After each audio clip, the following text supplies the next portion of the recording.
Frères et sœurs, bonsoir.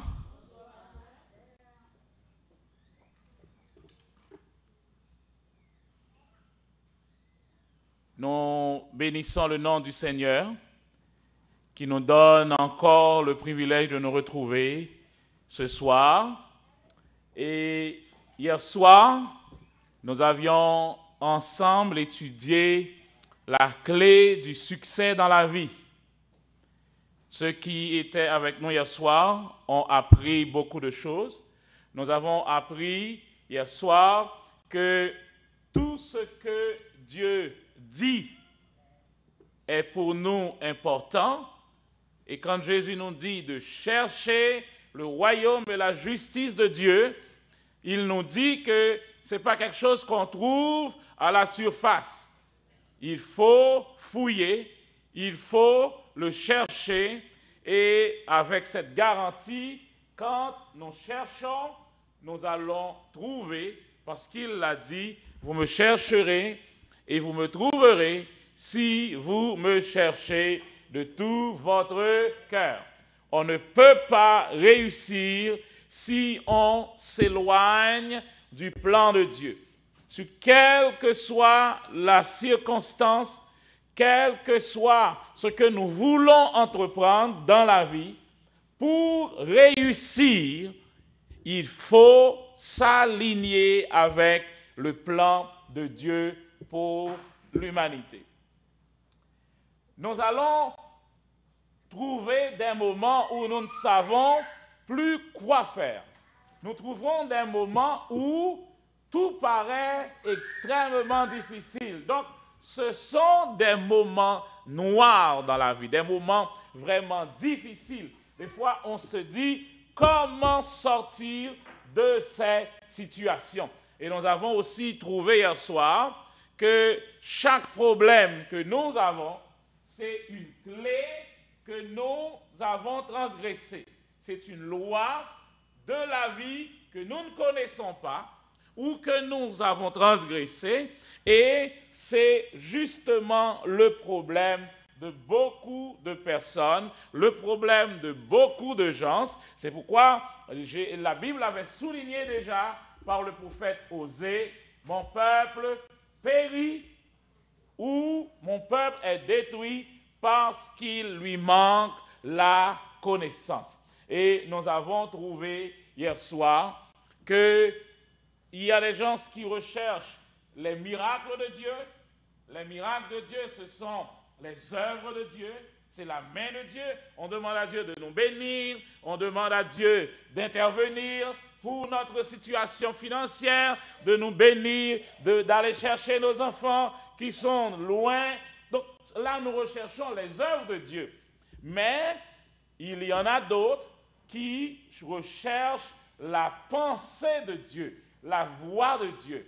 Et nous avons pris l'exemple de David, nous avons pris l'exemple d'Abraham, nous avons pris l'exemple de Josué, et nous avons aussi lu le texte de Ecclésiaste qui nous dit, ce n'est pas seulement pour ces hommes, mais c'est tous les hommes qui doivent aussi se mettre en position pour observer les commandements de Dieu. Observer les commandements de Dieu, ce n'est pas l'affaire d'un peuple, ce n'est pas l'affaire d'une nation spécifique, mais c'est l'affaire de tout homme. Écoutons la fin du discours, crains Dieu et observe ses commandements. C'est là ce que doit tout homme, car Dieu amènera toute œuvre en jugement au sujet de ce qui est caché, soit bien, soit mal. Donc, nous avons aussi trouvé hier soir qu'il y a une loi qui permet à ce gros engin, ce Boeing, qui pèse près de 800 000 livres, de rester cloué sur le sol. La loi de la pesanteur. Et nous avons aussi compris que la loi de la pesanteur peut laisser passer peut lâcher prise quand une loi supérieure intervient. Et qu'est-ce qui va permettre à cet avion de voler? c'est une deuxième loi que l'on appelle maintenant la loi de l'aérodynamique. Et cette loi dit, quand l'avion atteint une vitesse de 290 km/h et plus, il ne peut plus rester au sol. À partir de ce moment, la deuxième loi est activée et l'avion va naturellement voler. Donc, une loi qui est supérieure à la loi de la pesanteur intervient pour prendre l'avion en charge. Et nous avons compris aussi hier soir que la loi de la pesanteur, nous pouvons automatiquement le retrouver dans Romains chapitre 7, qui est la loi du péché et de la mort. La loi du péché et de la mort, cette loi, il y a une deuxième loi qui est supérieure à la première, que nous trouvons dans Romains 8 maintenant, où l'apôtre s'est écrié « Il n'y a donc maintenant plus de condamnation pour ceux qui sont en Jésus-Christ. » À partir de ce moment, la deuxième loi, la loi de l'aérodynamique, la loi de Romains 8, que nous appelons aussi la loi de l'esprit de vie, intervient pour permettre à ceux qui étaient sous l'emprise de la mort de pouvoir maintenant trouver la vie. Mais nous avons aussi vu hier soir que la loi de l'aérodynamique demande de garder la vitesse une fois qu'on est en haut. Il faut la vitesse pour prendre vol, mais arrivé en haut dans les airs, il faut garder la vitesse. Quand vous avez accepté Jésus comme votre sauveur personnel, le Saint-Esprit automatiquement a brisé les liens du péché, a brisé les liens de la mort, a brisé les liens du pouvoir de l'ennemi, et la Bible nous dit, il nous a délivrés de la puissance des ténèbres et nous a transportés dans le royaume de son Fils bien-aimé. Une fois arrivé dans ce royaume, il faut garder la vitesse. Il faut continuer maintenant à marcher par l'Esprit. Une fois qu'on est délivré, on n'est pas délivré pour retourner à vivre comme on était avant. On doit maintenant marcher selon l'Esprit. Marcher par l'Esprit, et marcher par l'Esprit, c'est marcher par la foi, ce n'est autre que marcher par la parole de Dieu, ce qui nous est donné sous forme imprimée. Donc, la clé du succès dans la vie, hier soir nous l'avions étudié, c'est le respect des lois. Parce que tout ce que Dieu a fait est dirigé, est gouverné, est manipulé par la loi. Tout ce que Dieu a fait, tout ce que Dieu a fait s'opère par la loi. Et hier soir, comme révélation, nous avons trouvé que la grâce est une loi. C'est une loi. La grâce est une loi. La loi dit, si quelqu'un accepte le salut que Jésus offre, cette personne va être sauvée. C'est une loi. Pourquoi il y a des personnes qui ne sont pas sauvées? Parce qu'ils ne respectent pas cette loi. La loi dit, Jésus a tout fait déjà, mais tu dois toi-même l'accepter personnellement. Il faut prendre la rampe personnellement pour aller sur l'autoroute. C'est une loi. Donc, c'est pourquoi nous avons trouvé hier soir qu'il y a des gens qui prennent la grâce pour en faire des hors-la-loi. Et nous avons vu qu'un hors-la-loi, c'est quelqu'un qui agit contrairement à ce que dit la loi. Et nous avions posé la question, est-ce que Jésus peut venir me délivrer pour me donner une licence d'agir maintenant contrairement à ce que Dieu lui-même a dit comme étant le roi? Et nous avons trouvé que ce n'est pas possible. Donc la loi ne peut pas la grâce ne peut pas éliminer la loi. Au contraire, nous avons vu que la grâce nous permet de pouvoir retrouver l'abondance de Dieu, de retrouver la paix avec Dieu pour pouvoir continuer à observer ses commandements, à observer ses préceptes, à marcher selon sa voie. Et nous avions aussi vu que quand on marche selon la voie de Dieu, on est entré dans l'amitié de Dieu. Comme David, qui est devenu tellement cher à Dieu que dans le royaume de Dieu, il y a une clé qui porte le nom de David. La clé de David, avec cette clé, si on ouvre, personne ne ferme, et si on ferme, personne n'a le pouvoir d'ouvrir. Donc, quand on respecte les commandements de Dieu, quand on observe la loi de Dieu, on a la pensée de Dieu, comme Abraham, on est appelé l'ami de Dieu. Ce soir, on va continuer le sujet et nous parlerons de quelque chose qui est cher à Dieu. Nous parlons de la passion de Dieu. Tout ce que Dieu veut, c'est sa passion. C'est établir sur la terre une colonie du ciel. Amen.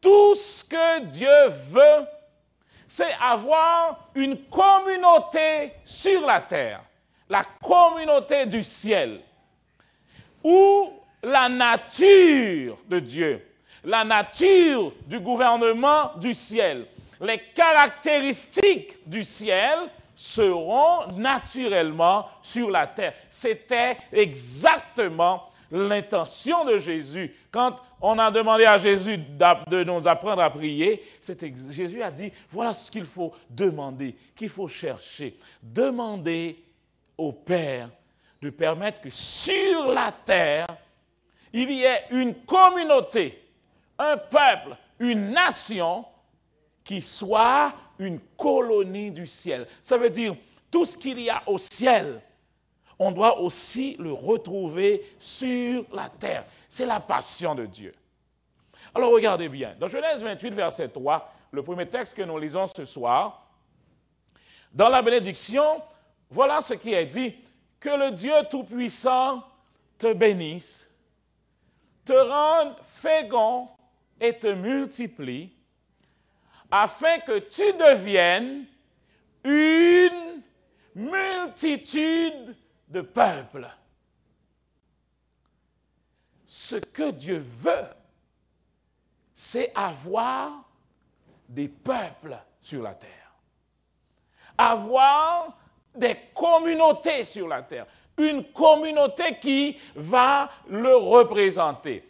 Genèse 48, verset 3. Il m'a dit, je te rendrai fécond et je te multiplierai. Et je ferai de toi une multitude de peuples. Je donnerai ce pays à ta postérité après toi pour qu'elle le possède à toujours. La passion de Dieu, c'est toujours d'avoir une multitude de peuples, d'avoir une multitude de communautés sur la terre. Regardez ce texte. Maintenant, si vous écoutez bien ce que je vous dis, et si vous respectez mon alliance, vous serez pour moi un peuple précieux parmi tous les peuples. Oh! Et il continue pour dire, en effet, toute la terre m'appartient, mais vous serez pour moi un royaume de prêtres, une nation consacrée à mon service. Voilà ce que tu diras aux Israélites. Exode 19, versets 5 et 6. Vous serez pour moi un peuple saint, un peuple consacré, un peuple particulièrement précieux parmi tous les peuples de la terre. Vous serez pour moi un royaume de sacrificateurs, un royaume de prêtres consacrés à mon service. C'est l'intention de Dieu, c'est la passion de Dieu. Voilà ce que Dieu voulait du peuple d'Israël, de devenir un peuple consacré entièrement à son service, un royaume de prêtres. Pourquoi? Une nation sainte, une nation qui mène une vie édifiante, une nation consacrée, une nation qui va être un modèle. Voilà le plan de Dieu. Une nation qui va être une édification pour tout le monde. Un modèle, un peuple à part, un peuple distinctif. Dieu désire une communauté qui représente le ciel sur la terre. Ce que Dieu demandait à Israël, c'est d'être ce peuple consacré. Ce peuple qui pourra être en mesure de donner au monde entier un bon exemple de ce qu'est l'amour de Dieu, de ce qu'est la vie avec Dieu. Il a pris ce peuple en Égypte comme étant des esclaves. Un esclave, c'est quelqu'un qui n'a pas de droit. Un esclave, c'est quelqu'un qui n'a rien. Donc Dieu a recommencé à zéro. Et il a pris ce peuple, et maintenant il va travailler ce peuple avec Moïse pour que ce peuple, ces gens, deviennent cette nation consacrée, cette nation sainte. Et nous allons voir plus tard quelle a été la mission d'Israël. Et est-ce qu'Israël a vraiment réussi à faire ce que Dieu voulait? C'est l'intention première de Dieu. Et l'apôtre Pierre lui-même va dire, vous, au contraire, vous êtes une race élue, un sacerdoce royal, la même chose qu'il voulait pour Israël, une nation sainte, un peuple acquis. Pourquoi? Afin que vous annonciez les vertus de celui qui vous a appelé des ténèbres à son admirable lumière. Autrefois, vous n'étiez pas un peuple. Et maintenant, vous êtes le peuple de Dieu. Vous qui n'aviez pas obtenu miséricorde et qui maintenant avez obtenu miséricorde. Nous sommes toujours dans le même plan de Dieu. Avoir un peuple, avoir une nation qui doit être une nation modèle, un peuple à part, un peuple sanctifié pour annoncer les vertus de Dieu, pour montrer, témoigner le royaume de Dieu. Témoigner le royaume de Dieu, c'est-à-dire le rendre visible pour tous. C'est exactement ça, le plan de Dieu. Donc, un royaume est un pays. Le royaume de Dieu est un pays qui est manifesté dans une communauté. Quand un royaume intervient dans une zone, dans un pays, dans un autre pays, la première chose que ce royaume va faire, c'est enlever la première culture pour implanter la sienne. Pourquoi en Haïti on parle français? C'est parce que le royaume de France a colonisé Haïti. Pourquoi à la Jamaïque on parle anglais? Parce que le royaume de l'Angleterre a colonisé la Jamaïque. Pourquoi dans d'autres pays, à Cuba, on parle l'espagnol? Parce que l'Espagne a colonisé Cuba. Donc quand un royaume intervient dans une zone, le royaume change la communauté, change la culture, change la façon de faire des gens. C'est exactement ce que Dieu veut avec la terre. Le ciel est un pays, le royaume de Dieu. Donc, Jésus dit dans Matthieu 6, verset 10, « Que ta volonté soit faite, que ton règne vienne, que ta volonté soit faite sur la terre comme au ciel. » Fais venir ton royaume, fais que ta volonté se réalise sur la terre comme dans le ciel. Les valeurs du ciel, les lois du ciel, le style de vie du ciel, les standards, la culture du ciel, la terre doit devenir une colonie pour témoigner les valeurs, les lois, la culture du ciel. C'est ce que Jésus dit. Voilà ce que Dieu désire. Un style de vie, une culture.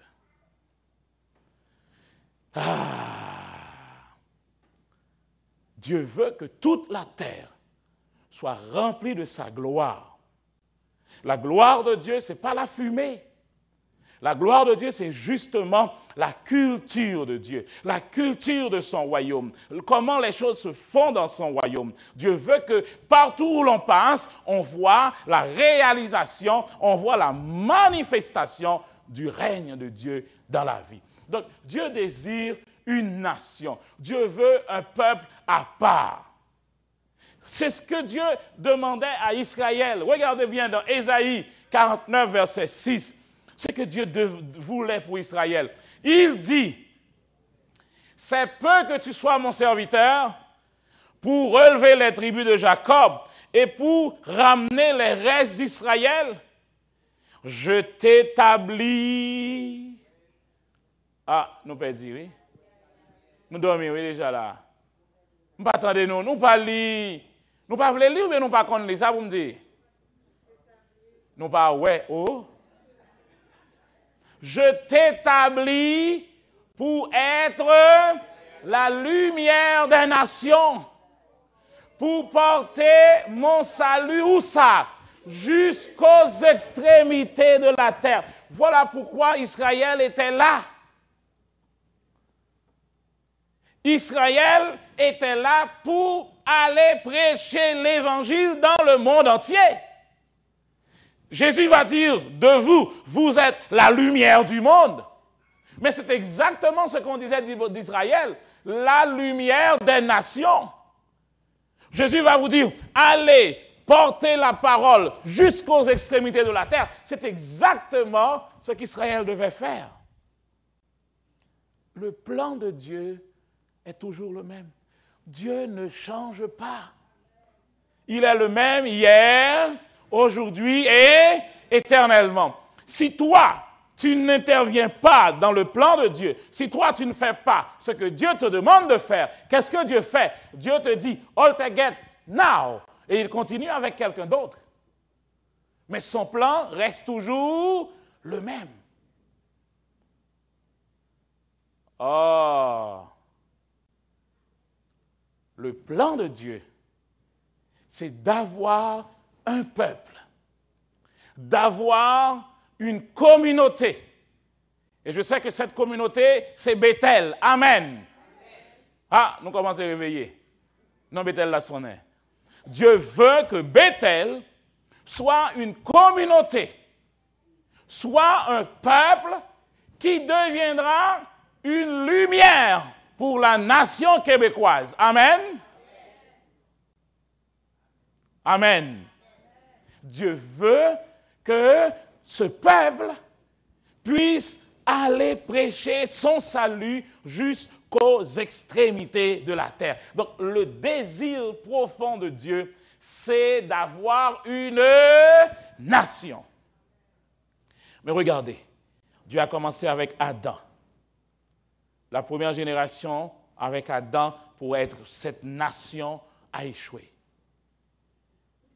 Ils sont devenus tellement méchants que Dieu dit déluge. Je ne peux plus voir ça, déluge. Dieu a détruit la première génération. Il a conservé combien? 8. Ah, nous faut oui. Avec ces 8, Dieu va donner la même mission. Noé, sois fécond, nous avons vu tout ça, pas vrai? Remplissez la terre, même mission. Noé va avoir cette mission, et nous connaissons cela, Noé va le boire tafia, nous connaissons ce bagage là, pas vrai? Noé sous, et les enfants de Noé, lui, non, ils prennent le riz, papa, tout, nous connaissons cette histoire. Finalement, encore, ils vont échouer. Dieu dit, bon, ok, on va continuer. On va continuer avec Abraham. Dieu a pris Abraham, il a pris Abraham, ils ont continué, Abraham devient le peuple d'Israël, ils ont encore échoué. Israël devait être cette nation lumière pour répandre le message partout. Au lieu d'être cette nation lumière, Israël s'est barricadé et a appelé toutes les autres nations chiens. Ah ben non, foncez souci, nous. Il n'est pas bon de prendre le pain des enfants et de le jeter aux petits chiens. Cette phrase, c'est un proverbe d'Israël.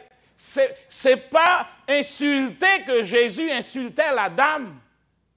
C'était un proverbe qui était déjà courant.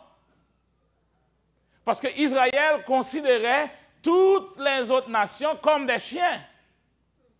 Donc la femme n'est pas fâchée. C'est comme si je dis en créole, ça ti chat qu'on est, hein, ti rat qu'on est tout. M'ba jouer au chat, m'ba jouer au rat. Vous comprenez? Donc quand Jésus dit à la femme, il n'est pas bon de prendre le pain des enfants et de le jeter aux petits chiens, Jésus ne disait pas à la dame qu'elle est une chienne. C'était un proverbe connu d'Israël que la femme connaissait. C'est pourquoi elle pourrait répondre, d'accord Seigneur, mais les petits chiens sous la table mangent les miettes des enfants. Et Jésus dit, femme, ta foi est grande. Il n'y avait pas d'insulte du tout, au contraire. Et Dieu va envoyer son propre fils Jésus. Et Jésus va venir. Et c'est à partir de Jésus que l'apôtre Pierre pourrait dire, mais maintenant, vous êtes une nation sainte. Vous êtes un peuple à part. Le peuple que Dieu voulait à partir d'un homme qui est ce peuple. Maintenant, tous les autres ont échoué, Jésus est venu et Jésus a remporté la victoire pour que ce peuple puisse s'établir sur la planète Terre. Amen. Alors on va retourner un petit peu. Dieu veut créer une nation. La question que nous nous posons maintenant, c'est comment créer une nation? Quelles sont les composantes d'une nation? Comment peut-on créer une nation? Et la nation que Dieu veut, c'est une nation sainte, un peuple à part, un sacerdoce royal. Nous allons voir la première chose que Dieu a donnée à Moïse. Moïse est en face d'un peuple qui a passé près de 400 ans dans l'esclavage. Écoutez, si je suis esclave, je n'ai pas besoin de loi. Allô? Bon, moi prendre. Les esclaves n'ont pas besoin de loi. Les esclaves n'ont pas de loi. Parce que la première chose que la loi fait, la loi donne des droits. Un esclave n'a pas de droit, donc il n'a pas de loi pour un esclave.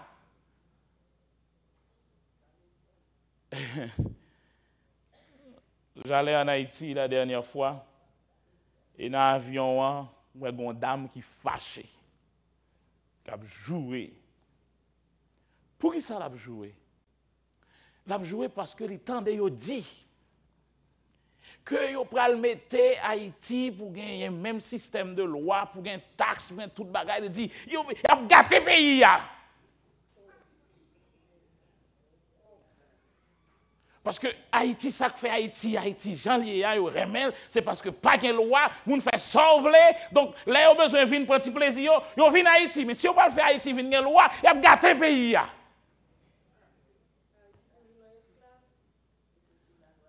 Un esclave n'a pas de droit. Donc, ils étaient esclaves pendant 400 ans. Ils n'avaient pas de droit, pas de loi. Et voilà que Dieu dit, il nous faut une nation. Et Dieu dit, Moïse, réunissez tout le peuple, faites tout le monde propter, viens devant. Et la première chose que Dieu va donner pour créer cette nation, c'est quoi? Oh, nous tous dormons sous moi. Mais nous les paix la loi tout. Dis-le moi, c'est là, ça nous paie. Amen. La première chose que Dieu donna à Moïse pour former la nation, c'est la loi. Les 10 paroles, les 10 commandements, c'est ce que Dieu dit, on va créer une nation. Le premier geste de Dieu, voilà comment on va commencer. Il faut la loi. Les 10 commandements. Et nous avons vu ce principe dans le royaume. Tout ce que le roi dit, c'est... Vous pouvez répéter ça pour moi, même temps, mais ça rentre dans le cœur nous. Tout ce que le roi dit, c'est la loi. La première chose que Dieu donna à Moïse pour former une nation, c'est la loi. Quand vous avez une compagnie, la première chose qu'il faut établir dans la compagnie, c'est la loi.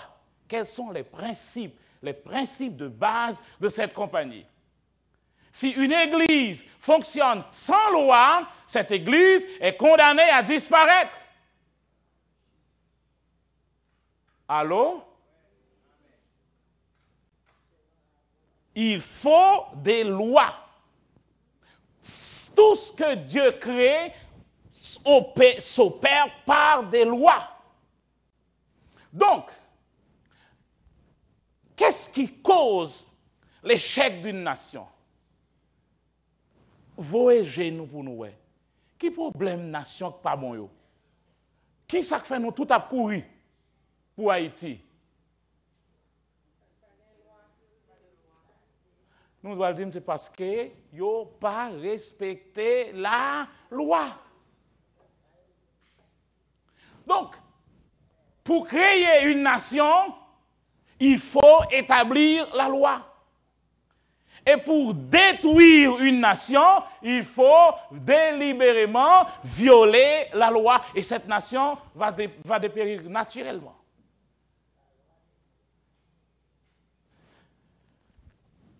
Nous allons regarder ça.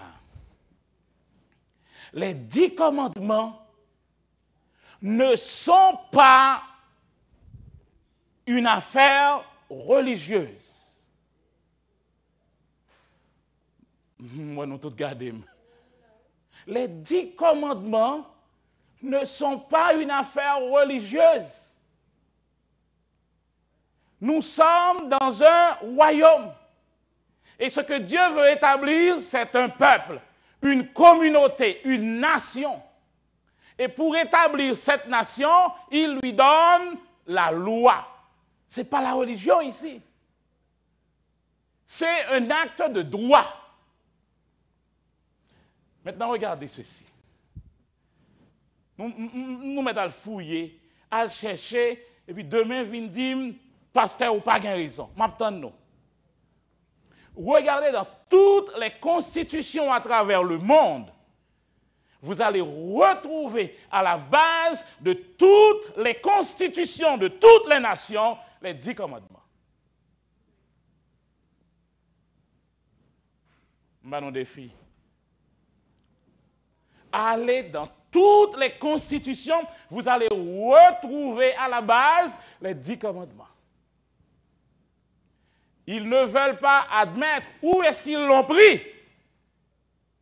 Mais c'est la loi que Dieu avait donnée à Moïse pour former une nation.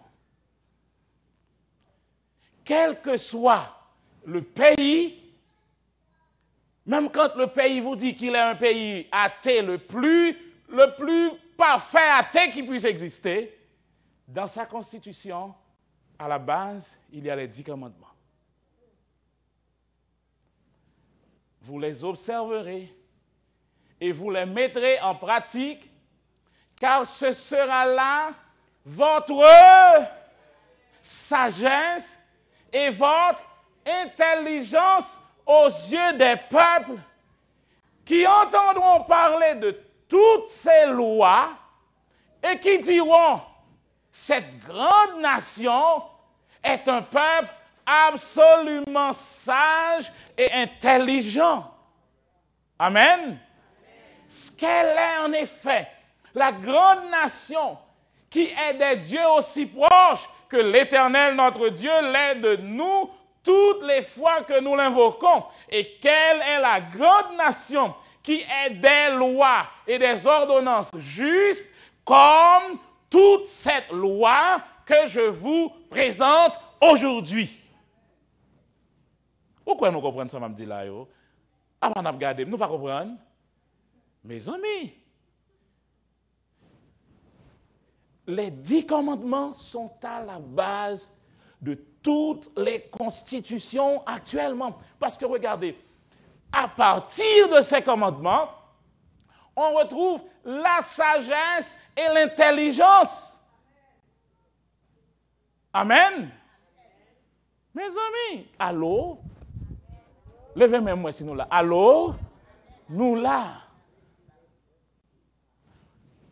Les 10 commandements. C'est pourquoi, si vous voulez être sage, vous devez appliquer cette grande loi, vous devez appliquer cette loi pour devenir intelligent et sage aux yeux de toutes les autres nations. David dit, j'aime ta loi. J'applique tes lois. Quand je les applique, je deviens plus sage que même mes professeurs. Amen. L'objectif de ces commandements, c'est de rendre le peuple de Dieu un peuple saint, un peuple à part, une nation consacrée. Ce n'est pas une religion, une nation, un peuple modèle. C'est exactement ça, l'objectif de Dieu. On va rapidement voir ces commandements. Le premier commandement dit, tu n'auras pas d'autre Dieu devant ma face. C'est le premier commandement. Et Jésus va expliquer que ce commandement est le plus important. Parce que quand on observe ce premier commandement, les 9 autres deviennent faciles à observer. Tout le problème demeure ici. Tu n'auras pas d'autre Dieu devant ma face. Je dois avoir la priorité. Je dois être placé d'abord, avant et avant tout. Tu aimeras le Seigneur ton Dieu, dira Jésus, de tout ton cœur, de toute ton âme, de toute ta force, de toute ta pensée. Voilà, toute ta pensée doit être remplie par cela. Tu n'as pas d'autre Dieu devant l'Éternel. Les autres deviennent faciles. Tu ne feras point d'image taillée, ni de représentation quelconque des choses qui sont en haut dans les cieux, qui sont en bas sur la terre et qui sont dans les eaux plus bas que la terre. Tu ne te prosterneras point devant elles et tu ne les serviras point, car moi, l'Éternel ton Dieu, je suis un Dieu jaloux qui punit l'iniquité des pères sur les enfants jusqu'à la 3e et la 4e génération et qui fait miséricorde jusqu'en 1000 générations à ceux qui m'aiment et qui gardent mes commandements. Le 3e est aussi facile. Tu ne prendras point le nom de l'Éternel ton Dieu en vain. car l'Éternel ne laissera point impuni celui qui prendra son nom en vain. Le 4e dit, souviens-toi du jour du repos pour le sanctifier. Tu travailleras 6 jours et tu feras tout ton ouvrage. Mais le 7e jour est le jour du repos de l'Éternel, ton Dieu. Tu ne feras aucun ouvrage, ni toi, ni ton fils, ni ta fille, ni ton serviteur, ni ta servante, ni ton bétail, ni les... Ah, on a précisé, nous connaissons, ni l'étranger qui est dans tes portes. Car en 6 jours, l'Éternel a fait les cieux, la terre, la mer et tout ce qui est contenu, et il s'est reposé le 7e jour. C'est pourquoi l'Éternel a béni le jour du repos et l'a sanctifié. Les 4 commandements font référence immédiatement à Dieu. Le 4e commandement fait référence à la seigneurie de Dieu. Oh, nous retournons dans le royaume. Le 1er commandement nous montre l'autorité de Dieu. Dieu est roi. Il n'y a pas d'autre Dieu devant ma face. Le roi, c'est le roi. Donc, pas d'image taillée qui représente ce roi. Ne prenez pas le nom de ce roi en vain. Mais le 4e commandement indique que ce roi est aussi Seigneur. Qu'est-ce qu'un Seigneur? Mes amis, parfois, nous faisons passer l'examen, oui. Qu'est-ce qu'un Seigneur? En avant, en avant, en avant, en avant, en avant. Bon barré là. C'est pas ça, soit pas fini. Qu'est-ce qu'un Seigneur? Un Seigneur est une autorité, un dirigeant. Ça, on prend ça pour le roi. Mais donnez-moi le Seigneur. On a passé une soirée entière à étudier le Seigneur. Le Seigneur est le propriétaire. Oh! Donc, quand on a fait tout le temps ça, rédit gauche, et puis nous ne pouvons pas rien.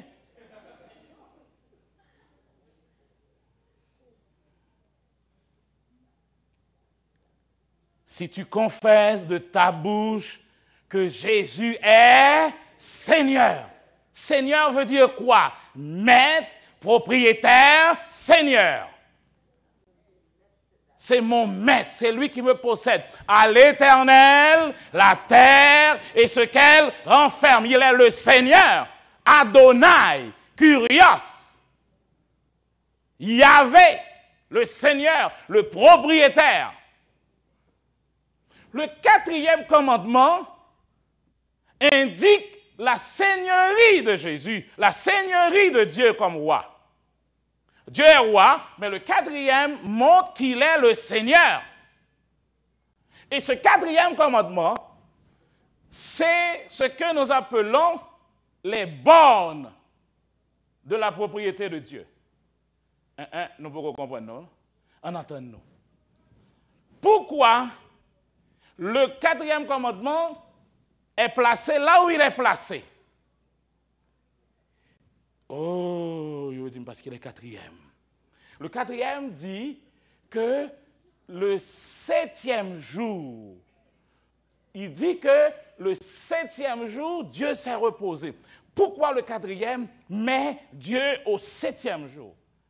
Parce que quand vous avez des bornes, les bornes, là où on place les bornes, ça indique tout ce que nous possédons. Nous voulons essayer ensemble avec? Regardez bien. Si j'enlève le 4e commandement là où il est, le sabbat là où il est, je le mets le 1er jour, qu'est-ce qui reste derrière? Nous vous comprenons. Bon, me retourner. Si je mets le 1er jour, le sabbat, le 1er jour, quand je retourne, qu'est-ce que j'ai devant moi? J'ai rien. Si je le mets au 2e jour, quand je retourne, j'ai le 1er. Donc Dieu possède les limites de la possession de Dieu, ça va être jusqu'au 1er. Si je l'enlève, je le mets au 3e jour. Donc il aura le 2e et le 1er. Je le mets au 4e jour. Il aura 3e, 2e, 1er. Je le mets au 5e jour. Il va avoir 4e, 3e, 2e, 1er. Je le mets au 6e jour. Il va avoir quoi? Le 5e, 4e, 3e, 2e, 1er. Si je le mets au 1er jour, il a quoi?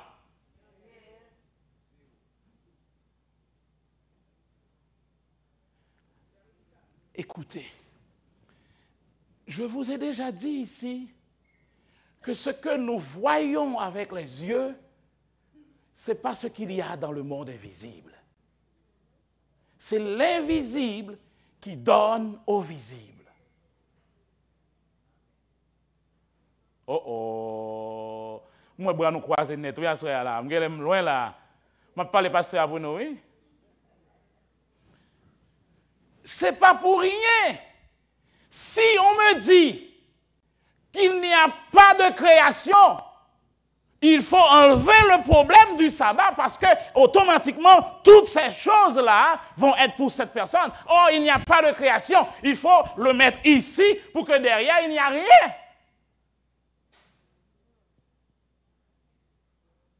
Allô? Hein? Donc, quand Dieu place le 7e jour là où il est placé, quand il regarde, il dit, ah oui, le 1er jour, c'est bon. Le 2e jour, c'est bon. Le 3e jour, c'est bon. Le 4e jour, c'est bon. Le 5e jour, c'est bon. Le 6e jour, c'était bon. Ensuite, c'est très bon. Dit, voilà ce que je possède. Non, papa, bon Dieu, on dit amen même.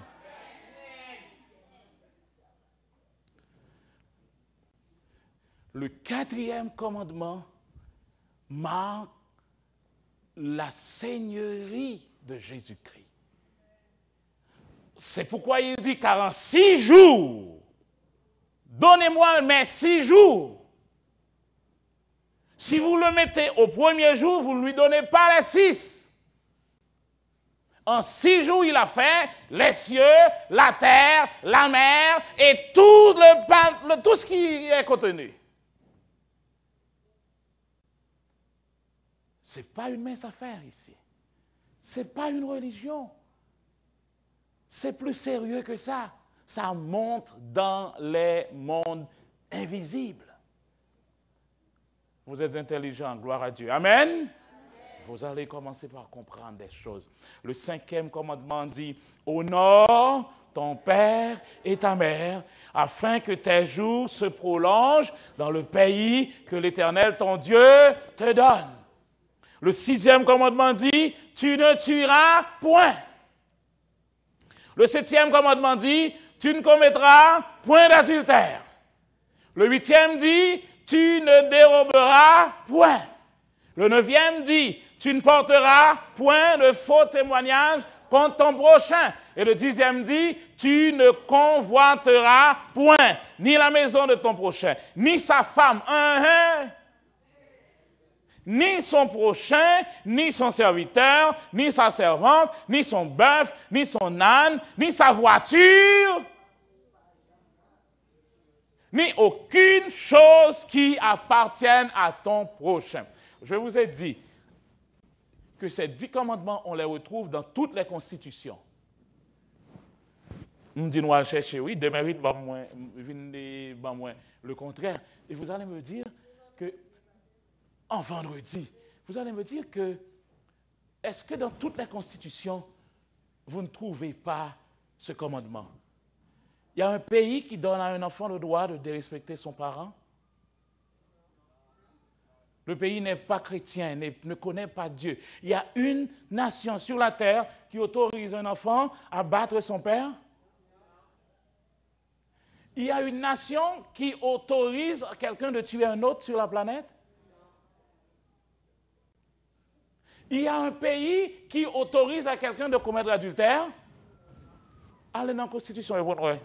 Tous ces péchés, toutes ces Ces crimes, c'est des causes de divorce. Parce que dans la Constitution, on dit il faut, chaque fois qu'on fait un mariage, ils ne sont pas chrétiens, mais ils disent il faut rester fidèle entre mari et femme. Où est-ce qu'ils l'ont trouvé?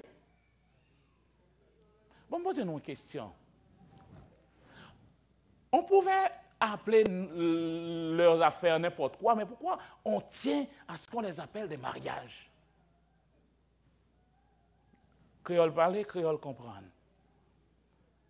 On était libre, on est libre, on peut faire ce qu'on veut, mais pourquoi est-ce qu'on lutte? Si vous alliez auprès d'un représentant de la justice, ce serait quelque chose de légal, ok? Mais pourquoi vous tenez à ce que ça soit reconnu comme un mariage?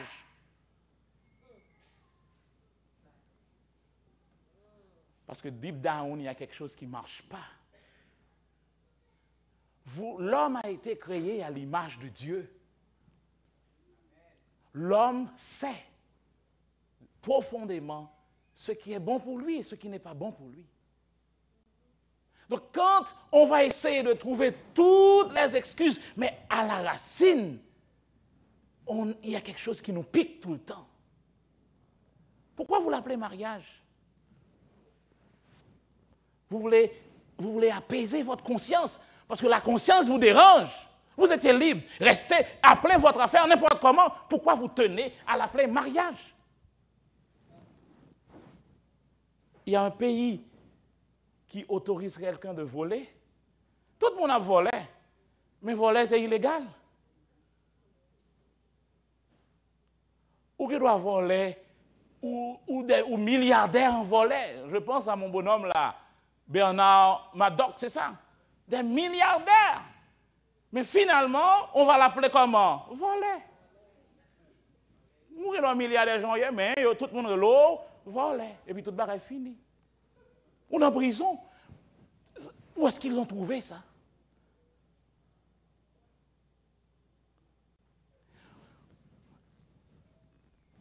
Est-ce que vous pensez que ici au Québec, vous avez le droit de mentir? On vous appelle au tribunal. On vous dit, je jure de dire quoi? Côté journée. La vérité, et ce qui est intéressant, ils l'ont fait prêter le serment sur quoi? Sur la Bible. Merci frère Anderson, sur la constitution du royaume des cieux. Amen. De dire toute la vérité, rien que la vérité. Et si on découvre que vous avez menti contre la justice, vous quittez le monde condamné et vous y prend.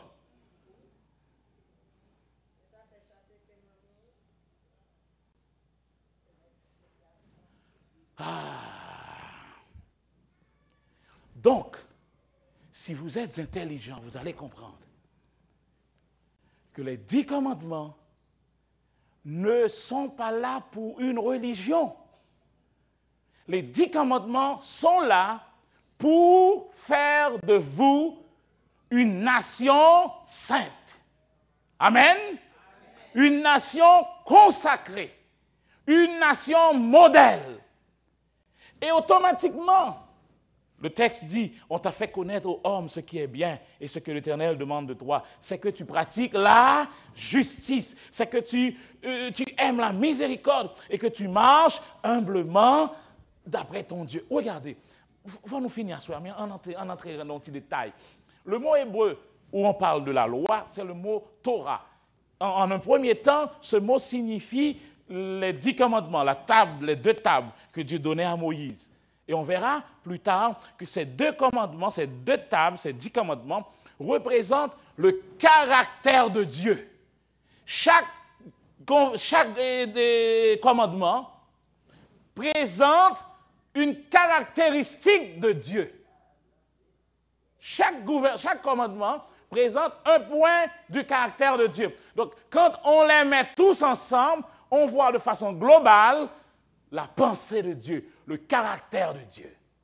Donc, le mot Torah va s'évoluer et ça va signifier plus tard direction, instruction, et ça va englober les 5 livres de Moïse, le Pentateuque, et plus tard encore, quand on parle de la Torah, on parle de toute la Bible, parce que le principe dit, ce que le roi dit, c'est la loi, c'est la Torah. Amen. Maintenant, en grec, on va avoir nomos. Nomos va signifier diviser, distribuer ce qui est assigné. Vous voyez, et progressivement, ça va prendre le sens de usage, de coutume, une loi prescrite par coutume ou par statut. Donc, ça devient une norme. Mais nous comprenons l'idée parce que nous devons comprendre la donne. Donc, dans ce cas, ce qui est accepté comme une norme dans la société devient éventuellement une loi de cette société. Hey! Comprenez bien, bon me tourner. Longtemps, je me tourne la caille, je ne suis pas ici, non, je la caille, ok? Nous va la caille? La caille, c'est la caille. La caille, longtemps, l'homme, ouais. Un garçon m'a commis, tout le monde rit. Et c'était la risée de toute fille, le garçon m'a commis. Mais qu'est-ce qui se passe? Il y a un garçon m'a commis, tout le monde rit, mais il était là. Il y a un deuxième qui vient, tout le monde rit. Il est là, il y a un troisième qui vient, tout le monde rit. Il est là, il y a un quatrième qui vient. Donc, qu'est-ce que ça devient quoi maintenant? Ça devient une coutume. À force ou habitué à un garçon m'a commis, à force ou habitué. Oh, non. Allô?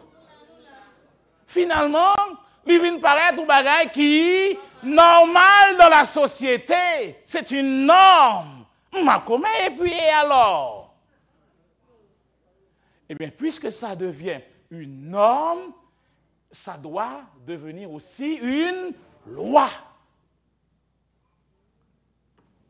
Allô? Eh bien, voilà ce que la loi de Dieu va faire. La loi de Dieu est là pour empêcher qu'il y ait des mauvaises choses qui deviennent coutumes dans la société. Donc, quand ces choses ne deviennent pas des coutumes, ça ne deviendra pas des normes, donc cette société ne va pas créer des lois pour cette mauvaise chose. Voilà pourquoi est la loi de Dieu. Donc, si on enlève la loi de Dieu de la partie, on ouvre la porte à toutes sortes de mauvaises choses de devenir coutume. C'est coutume. Maintenant, c'est normal de mentir. Vous entendez ça me dire, hein? C'est normal de mentir. On a fait une recherche, on a trouvé que tout le monde ment naturellement. Le numéro de téléphone, 444-322, menti. Depuis où ils vont côté premier mentir, c'est le numéro de téléphone. L'on va le faire, le faux number, wrong number. Mais c'est naturel, c'est naturel. Ça devient quelque chose de naturel. Mentir pour madame, mentir pour mari. C'est naturel pour... Merci. C'est naturel pour mentir pour madame, moi. Madame, moi, côté me bon, pour ne pas faire le fâcher, c'est naturel, je ne pas mentir. Et je n'ai pas besoin d'être ni chrétien ni pas chrétien, ça devient une norme. Et toute habitude, c'est vice. Voilà pourquoi est la loi de Dieu, pour empêcher à ces coutumes d'envahir la société, pour détruire la société. La Bible est un livre légal, un livre de loi que Dieu a établi, imprimé, publié pour définir et protéger son royaume, aussi bien que de protéger et préserver et délivrer la communauté des hommes. Les 10 commandements, ce n'est pas seulement pour moi, mais c'est pour protéger tout le monde. En grec, il y a un deuxième mot pour dire loi, c'est le mot ethos. Ce mot signifie coutume. Donc la loi est supposée être une coutume pour le citoyen du royaume de Dieu. Amen. Ça doit être une coutume. Ça doit être une coutume pour moi de ne pas voler. Oh oh. Je n'ai pas besoin de prier pour me dire, bon Dieu, fais-moi pas voler. C'est par nature, coutume, je ne pas voler. Amen. Oh, bon amen maintenant. Amen. Nous connaissons pas qu'on vole. Bon amen. Amen. Oh. C'est naturel que nous pas menti. Ça devient une coutume. C'est une coutume pour moi de ne pas commettre d'adultère. Amen. Oui, amen. C'est naturel. C'est naturel que je ne commette pas d'adultère. C'est naturel. Parce que dans le royaume de Dieu, on ne fait pas ça. Amen. Et nous sommes dans le royaume. C'est naturel que je ne convoite pas. C'est naturel que je ne tue pas dans le royaume. Combien de gens ont tué? Personne. Mais combien de gens là qui tuent mon avec langue nous? Tu ne tueras. Le texte ne dit pas tu ne tueras pas, non? Il dit tu ne tueras, point. Ça veut dire quelle que soit la méthode utilisée, suspend tuer. Créole l'a dit, moun qui dit mes coulèves là, c'est lectuel.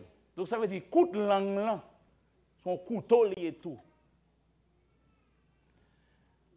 Et tous ceux qui sont à Bethel savent déjà que le mot grec que l'on traduit par médisant, mal parlant, c'est le mot diabolos. Nous ne pas comme ça, mais oui, nous comme ça. Depuis que je passe là, je me dis ça. Diabolos. L'apôtre dit, veillez à ce qu'il n'y a pas de diabolos à l'église. Ça veut dire, bon, qui a fait médisant, mal parlant, coup de langue. C'est ça, c'est agent du diable, oui, naturellement. Petit diable, diabolos. Heureusement, à Bethel, il n'y a pas de diabolos. Amen. Amen. Éphésiens 5, 2 dit que l'impudicité, qu'aucune espèce